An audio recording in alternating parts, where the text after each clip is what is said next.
So hi everyone, I'll get started.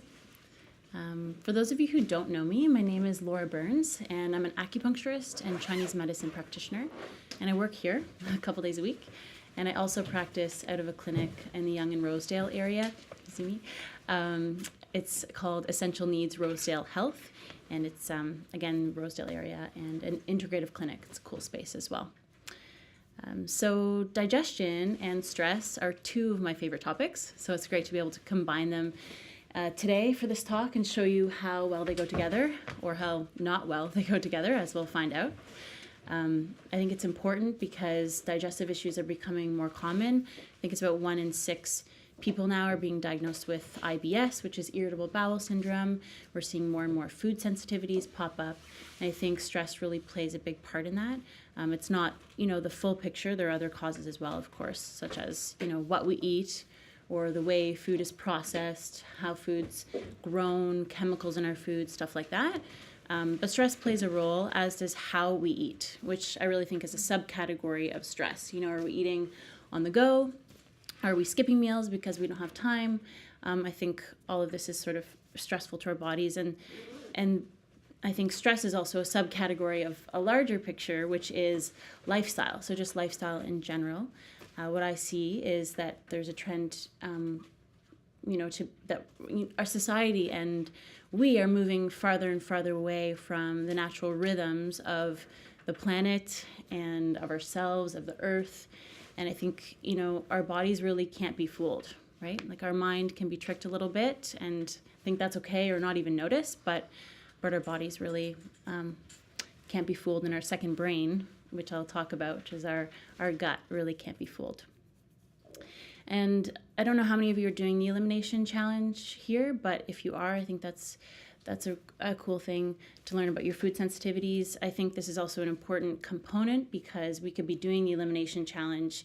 We could be following the diet to a T, right? Like eating all the brown rice and kale that you want. But if our stomach's in knots, how well are we going to digest our food? We're probably going to see some similar symptoms that you think might be food sensitivities. So it's sort of good to work with stress, which is something you can incorporate in this last week of the Elimination Challenge, if you like.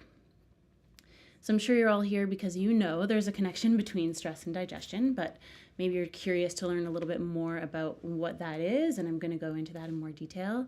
Or maybe you're looking for some things that you can do in your own life to reduce stress, support digestion. I'll definitely be giving you some tools to take away. Or maybe you're just looking for some, inspiration or motivation to kind of stay on track, kind of the things you're supposed to do, and just need some motivation to be responsible and accountable for your health and well-being. So hopefully it provides some inspiration as well. Yes. So for this short talk, a bit of an outline. First, I'm going to talk a bit about this new, or newish, it's not that new, but kind of new, field of study called neurogastroenterology, which is just a fancy word for the brain-gut connection. And that's where I'll talk a little bit about our gut as our second brain. And then I'm going to talk a bit more about stress. So what is it in general? What is happening when the body's under stress? How does that affect our digestive system? That'll be a little bit more from the Western perspective. And then I'll go into the Eastern perspective of how does Chinese medicine look at stress and digestion and the connection between the two. And then finally, I will give you some things that, you can take away with you and use in your daily life, and things that you can do to help sort of tap into your second brain as well. So neurogastroenterology. Okay, why am I talking about this? This is a field of research that is looking at the brain-gut connection to try to learn more about gastrointestinal motility and GI disorders. I think it's also really great that this field exists because digestion or bowel movements, it's not the sexiest topic, right? It's like something that we might just want to, push to the side, or like it's the thing we do in the bathroom and close the door and don't really think about it. But I think that this research is really inspiring and, produces all these cool kind of facts about our intestines and stuff that just make you really keen to learn about it. And I think that's a really important thing because then it starts the conversation more. So fun fact, if you stretched out your intestines, they would reach 40 meters long, which is the length of a tennis court. So already that's kind of like, wow, this is amazing. When it comes to the second brain, I find that Chinese medicine, just a side note for a sec, already really knew the connection between the brain and the gut sort of long before this fancy new, field of study, but I will get into that a bit later. But for now, neurogastroenterology compares our gut to our brain, calling it the second brain. It was Dr. Gershon who coined the term second brain. I'll bring in a couple of books at the end. I have a book that he wrote. It's called The Second Brain. And he coined the term in 1996, and he's one of a number of researchers who are studying it. And I wrote down a few facts from the book. The book is, I recommend it, but it's very dense, very detailed. So if you're kind of looking to geek out, it's a good book. But I'll mention another book that I have as well that you might be into. Anyway, a few facts from the second brain. So the gut consists of a network of 100 million neurons, which is approximately the same number found in the brain. And it's more than either in the spinal cord or the entire peripheral nervous system. The gut has its own nervous system called the enteric nervous system. The enteric nervous system uses more than 30 neurotransmitters, which is just like the brain again. And in fact, 95% of the body's serotonin is found in the bowels. Serotonin, some of you may be familiar with this, but if not, it's a neurotransmitter and it regulates mood. We think of it mainly as regulating mood, but it also helps regulate sleep and digestion. Most antidepressants, not all, but most of them aim at increasing the effects of serotonin in the body. So this is just to show that our mood is very much related to the state of our gut as well. And it's kind of like this expression, gut feelings, is now being recognized as scientific truth, which is awesome. Melatonin is, like serotonin, 400 to 500 times more prevalent in the gut. Some of it is produced in the pineal gland in the brain, which is why most people think about melatonin production being only in the brain, but it's also produced by the same cells that make serotonin in the gut. And as many of you know, melatonin is often prescribed to help people sleep. So again, this is just showing that our gut health, plays a part in our sleep cycles as well. So our gut's very important for sleep and for mood, just like we think of our brain.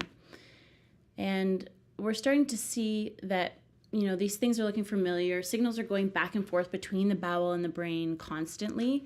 So when it comes to stress, the signals are communicated to the gut, and this can really affect our bowel function.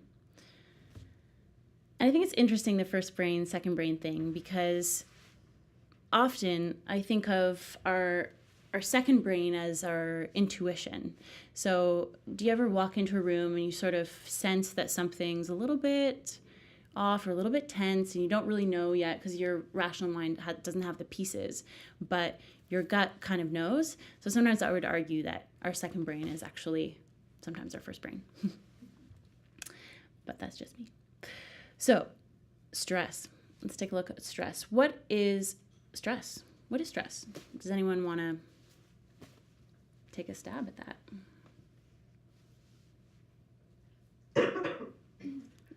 Physiological response. Yeah. To perceived threats. Yeah, threats. exactly. So we're all really familiar with it. But yeah, you're exactly right. It's something that, we might think is in our heads, but it's really in our body. It's this physiological response.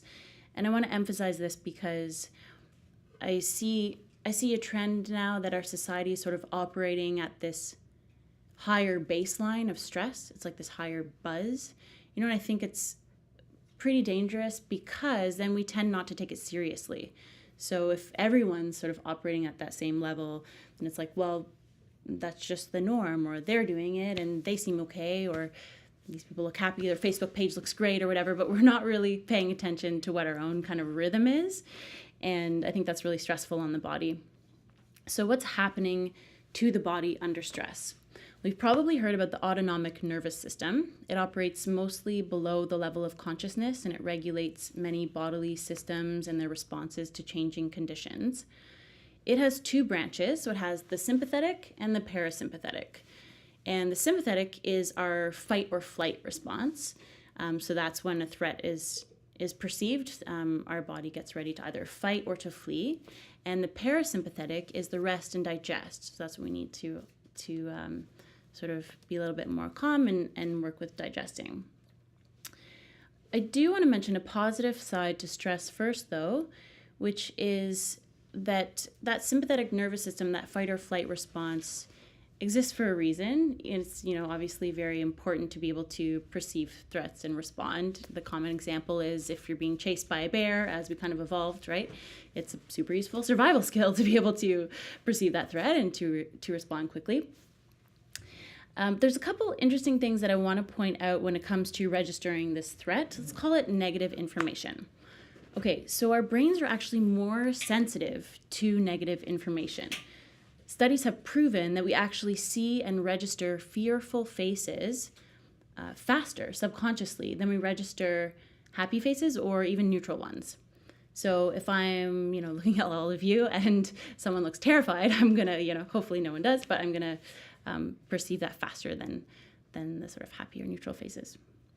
And that is our amygdala at work. So our amygdala is the part of the brain that's like the alarm bell. So it sort of alerts us when a threat is perceived. So not only do we register the sort of negative information faster, but we actually store it for future reference, which again has its uses. It's even now, as we evolved, even now it can help us with our boundaries, for example. If you're in a dangerous situation that you learned how to get out of, if that happens again, you can hopefully respond a little bit more efficiently. So there is, a positive side to it. But the downside that you might be starting to see is that we're kind of wired towards stress. We subconsciously perceive negative information faster and then we store it. So we hang on to it, which is, it's kind of awesome, but it's also kind of scary. So why is it scary? Well, this might not have been a problem in the past. Again, our nervous system is very smart and they evolved that way for a reason. But our stress today is not usually like the life-threatening bear stress. It doesn't just like come like a bear and then disappear for a while until the next one. It's sort of more constant. It's not to say there aren't life-threatening situations in life. Absolutely, but let's sort of put those aside and talk about more of the sort of everyday sort of stress that we live under. We're often worrying about things in the present, but not only the present, the future as well. We worry about the future a lot, and we even ruminate on the past. So things that are already done, we still worry about those. So all that's happening, and that's really depleting our energy, because when you think about it, worrying takes energy, and that's going to all these different directions, and it's not fueling us, and less of that is going to be available for our digestion as well. And then there's a lot of pressures in society. We're constantly being told through whatever mediums that we're not good enough, we're not doing enough, we're not productive enough, that kind of thing. There's all these ads for, breakfast to-go bars, which is strange because, it's saying, well, great, now you can eat while you're in your car and on your phone, hands-free, hopefully. But it's almost celebrating that, which is kind of backwards because we're not really meant to multitask like that. And it's kind of stressful on our bodies. And to our body, stress is stress. So our body actually hasn't evolved yet to determine or decipher between this sort of life-threatening bear stress versus non-life-threatening stress. And the other thing is that even just anticipating a challenging event can have as much impact as though we are living it for real. So if you're anticipating, a job interview or giving a talk or something like that, and you're registering that as something stressful, our body's going to go through this cascade of events the same way that it would as if you're encountering that bear. So the cascade of events, it takes place when we're stressed. So something that's perceived as a threat sends a signal to our amygdala, which is that alarm bell in the brain.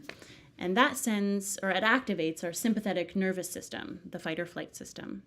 And that sends signals to our major organs and our muscles to get ready to fight or to flee. And it also signals or triggers what's called the HPA axis. So that's the hypothalamus pituitary adrenal axis. And that one really regulates more of our hormones. And I'm not going to talk a lot about the endocrine system today, but it's important to also know that it does this. So the hypothalamus, which is the primary regulator of our endocrine system, sends a signal to the pineal gland, which then sends a signal to the adrenal glands to then release stress hormones like cortisol and epinephrine and stuff like that. So now you have these stress hormones running around your blood, and your hormones have been affected by stress. And reproduction's also sidelined by stress. There's no time to make a baby when you're being chased by a bear, right? Not usually. And then what's the digestive response to all of this? Well, mainly it just shuts down. So saliva production decreases. We don't produce stomach acid, which is a really big one. If you don't produce stomach acid, you're going to see really the myriad of digestive issues, bloating, gas, undigested food in the stool, that kind of thing. It's really important that we have healthy stomach acid. Peristalsis shuts down, so those are the muscles in your colon that help you evacuate. Also, the bacteria in our gut actually respond to stress. So stress can change the bacteria in our gut, and this can have an effect on or increase the likelihood of what's called leaky gut. I don't know if you've heard of it, but in brief, I guess, our intestinal wall is supposed to have these sort of tight junctions, and in leaky gut, they become loose, and food particles slip out of the digestive system into our body, and then our immune system, naturally, because it's smart, it goes, oh, that's a foreign invader, and then it attacks it. And if that happens over time, the immune system gets trained to then see that particular food as an invader, and then it develops a food sensitivity to that. So in a nutshell, leaky gut and stress is a big part of that. So it's causing digestive issues, adrenal burnout, and all of that's pretty exhausting, right? So stress affects all of our systems, the immune system, the endocrine, the cardiovascular, and gastrointestinal. I'd like to read a quote. It's from another book that I left in the hall, but I'll bring it in after. It's called Buddha's Brain. It's by Rick Hansen.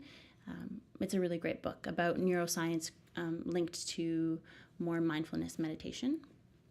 This is a quote from that book. To live, an organism must metabolize. It must exchange matter and energy with its environment. We are constantly processing on a conscious and subconscious level as we are in constant exchange with the world around us. One thing flows into another. Sensations become thoughts, feelings, desires, actions, and more sensations.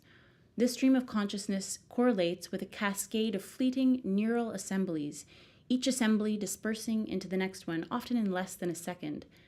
When the systems within your body, mind, and relationships become unstable, your brain produces uncomfortable signals of threat. Since everything keeps changing, these signals keep coming. So it's not only our mind that is digesting, what we take in. It's a constant process in our body, and it's important to learn how to work with stress signals so we can live happier and healthier lives. So to offset stress or to help balance this sympathetic nervous system response, luckily we have the parasympathetic nervous system, the one I talked about earlier, the rest and digest, and together those are like a seesaw. So when one goes up, the other goes down. Does anyone know how we can engage the parasympathetic nervous system, that circuitry? Breathing, like the way that you're taking in deeper breaths. Yeah, deeper breaths, and I think you're probably also thinking of mindful breaths. Mm-hmm. So mindfulness is really a good way to engage the parasympathetic nervous system. Meditation, yep. Acupuncture is another thing that helps balance the nervous systems for sure. But I want to do a quick thing all together right now that can actually activate your parasympathetic nervous system. It only takes about 30 seconds. It's from this book, Buddha's Brain. So I'll have you all just close your eyes. It's something you can do anytime. So close your eyes. And I want you to just relax your jaw. So focus on your jaw. Your jaw is so strong, we don't even realize, but it is very powerful. So it might take even a few sort of breaths to kind of relax it layer by layer. So relax your jaw. And then bring your awareness to your tongue and just relax your tongue. Whole tongue, tongue root. Your jaws might hang open, don't worry about what you look like. Relax your tongue. And then relax your eyes. So not only your eyelids, by your eyeballs, the socket behind the eye, and maybe your eyes will fall out. Just relax behind the eyes. Go back to the jaw if you need to remind it. Relax the tongue. And so on. And you might start to notice that it's very difficult to hold on to other thoughts for very long, at least, when you are in this parasympathetic state. So you can open your eyes and kind of come back. It's really quick, but I find it helpful. I don't know if any of you started to feel a little bit of a shift there, even in a few seconds. And it's something that you can also try doing if you're having trouble sleeping. I've definitely found it works a little bit better than trying to count sheep, for me anyway. So I'll talk a bit about stress and digestion from a Chinese medicine perspective. There are several organ systems in Chinese medicine that affect digestion, and they are the spleen, which is really the spleen pancreas, when I say spleen, stomach, liver, and large intestine. And all of these organ systems are affected by stress in certain ways, and these effects can be seen in specific digestive concerns or patterns. So before I said that Chinese medicine kind of already knew this link between the mind-gut before the whole neurogastroenterology thing. Well, the reason I know that is because all of the Chinese medicine foundation textbooks really outline very clearly that overthinking, or a really busy mind, that mind that comes with over-worrying or ruminating, or students, for example, go through this a lot where they're studying really hard for exams, high-pressure situation. All of that really damages the systems of the spleen, stomach, and that shows itself in various digestive symptoms. Also, how we eat, this can really affect the spleen and stomach. So are you rushed when you're eating? Are you eating on the TTC? Are you eating in front of the computer or TV, right? Distracted. That's our energy being diverted away from our digestive system. And according to Chinese medicine, the overthinking, overworrying, or not mindfully eating can lead to the following types of digestive symptoms. So with that, you see bloating, you see gas, you see tiredness after eating, loose stools or pencil-thin stools, sort of pencil-thin shape. Yeah, if any of that sounds familiar. TCM also talks about stress causing damage to the liver system.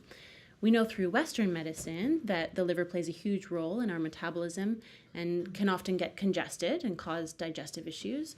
Well, the same, in Chinese medicine as well. In TCM, stress stagnates the liver, particularly stress that manifests more as anger or irritability or frustration or even depression, sort of all different points on the same kind of spectrum. All of these things stagnate our liver qi, and when it's not flowing properly, we can see the following types of digestive issues arise. So we see more the constipation type, sometimes alternating constipation, diarrhea. We'll see little pellet poops, so little like rabbit-sized poops. Usually that's an indicator of some kind of stress or liver stagnation there. Heartburn, acid reflux, and sometimes even vomiting. And then there's the large intestine. It's responsible in the same way that it is in Western medicine, which is absorbing the rest of the needed nutrients and fluids and excreting the remainder. But in Chinese medicine, it's affected more by the emotional stress of not being able to let something go. It's a bit, metaphoric and kind of beautiful, but often if there's, grief, for example, which affects the lungs, but the lungs and large intestine have a real relationship in Chinese medicine. So sometimes if there's grief going on, that can affect the large intestine and our ability to sort of let go. We really need to let go in order to sort of take in the new. So yeah, it's kind of beautiful and a bit poetic. But if any of this sounds daunting, don't worry, there's lots that we can do. So how can we reduce stress and support digestion? Which is really asking, how can we listen to the wisdom of our second brain? I want to emphasize that if you have one takeaway from this, is that gentleness in this process is really key. Because I fully understand that it can be very, frustrating when our body's not working the way that we want it to, or we're seeing these symptoms arise. And it's very easy to be frustrated with that. But I really believe that our body is wise, and these symptoms are just its form of communication, right? It's trying to let us know something. It's trying to get us to redirect some course of action. And it's our job to try to be patient and listen and kind of decode these messages. The way I see it is, if a child is crying, for example, rather than telling the child to stop crying, it's probably going to be a little more effective if you do the best job that you can to figure out why the child is crying and try to, comfort as best you can. And that's the kind of approach that I think, in gentleness, that we really need to bring to ourselves on this learning process. With regards to Chinese medicine, what I love about it is that it offers a lot of tools. So rather than just saying, okay, we've ruled out all these other things and you have an irritable bowel, right? Which is really just a label for, we've ruled out other things, we don't know what's going on, so we're going to call it this. Well, Chinese medicine just has sort of a finer diagnosis when it comes to digestive issues. And if you are diagnosed with something, usually there's lots of things that you can do or try, which I find really empowering and really hopeful. And that's why I practice this medicine. So acupuncture is a huge tool because it's a two-way street. It helps digestion and relieve stress, really balances the nervous system, and that's been proven, from a Western perspective as well. And then there's herbal tinctures, which can help bring your body back into balance. I practice Chinese herbs as well, and there's lots of great ones for helping to create healthy bowel movements and calm the mind and the nervous system. And TCM also offers nutritional guidance that's really beautiful and has a way of sort of looking at food as medicine in a kind of unique way. And food, I think, is really just a form of communication between you and your body. And just in the way that it's important to be mindful of what we say, it's important to be mindful of what we're feeding ourselves as well. So a practitioner can help suggest foods that can be used as medicine for different ailments. But aside from TCM, I'm not just here to promote that. And there are other things we can do to reduce stress and support digestion. One is to figure out what foods you're sensitive to. So a lot of you here are doing the Elimination Challenge, kind of pat yourself on the back for that. I think it's important because if you're eating a food that you're sensitive to, it's kind of like having a guest over in your house that you really don't get along with, right? So it's not going to be very comfortable. And right now, you might not know yet what foods you're sensitive to. And in that sense, it's trying to listen to like 10 radio stations at once and not really hearing anything clearly. So it's all very confusing. So the Elimination Challenge is really cool for that, because then you can start to listen to kind of one station at a time, and as you integrate foods again and see how your body responds. I went to Red Pod. It was very interesting. Oh, you did? Okay. Yeah, to see what foods. Was it the electrodermal? Yeah. Yeah. Was it enlightening? Yeah. Yeah. Did it resonate with some of the things that? Yeah. Yeah, that's a cool service, actually. That's sort of, for those of you who don't know, it's basically like instead of getting a blood test for your food sensitivities, it's We're going to an allergist, which is invasive. Right. Yeah. So this is a little less invasive. It's I don't know the whole science behind it. It's electro thing that touches your finger, and it's supposed to. They test for like hundreds, I think, of foods. 316. Yeah. So that's one thing you can do as well, as a tool to sort of figure out your food sensitivities. So, I guess another thing that can help reduce stress and get clarity of your first brain and second brain, as I kind of mentioned before, is meditation. So meditation helps us focus, helps us be more in the present moment.